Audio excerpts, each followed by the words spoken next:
I'm Phyllis Jackson. Thanks for joining us for Stay at Home Connect. Atlanta Public Schools kick off the school year virtually after delaying the start date by a couple of weeks.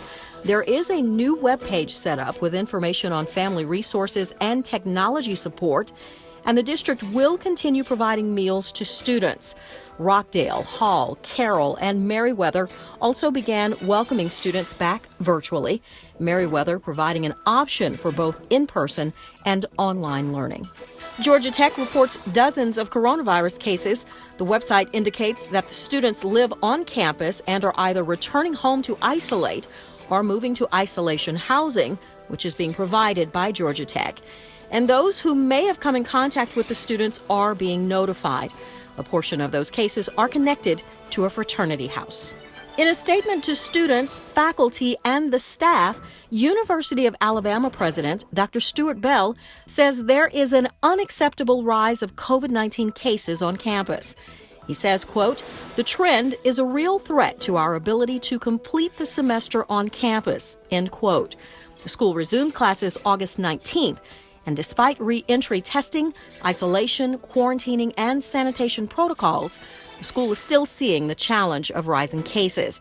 The president says that violations of health and safety protocols, both on and off campus, will lead to disciplinary action, which could include suspension.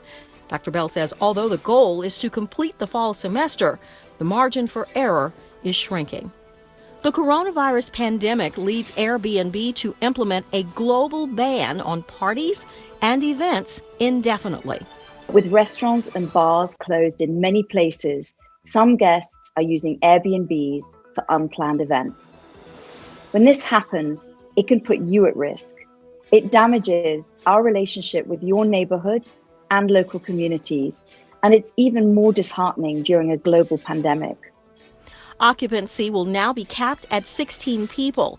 Company representatives say certain countries, including the United States, have added an additional restriction. No one under the age of 25 will be allowed to book a house on Airbnb. Violations will lead to legal action. Officials say the move is in the best interest of public health. Just weeks away from its regular season opener, the NFL is hit with a setback after COVID-19 testing results in 77 false positives. The results are impacting several teams, including the Pittsburgh Steelers and the Minnesota Vikings. 5 nationwide labs are overseeing testing for the league, with one lab out of New Jersey reporting the false negatives.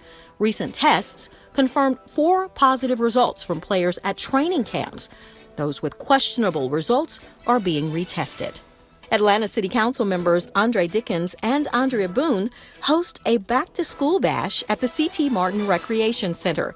Kids received needed backpacks and school supplies for the new year. We're not going to let the coronavirus stop us because these kids still need backpacks and they need to be educated. So we're excited seeing families get what they need at this time. That's going to do it for Stay at Home Connect. Have a safe evening.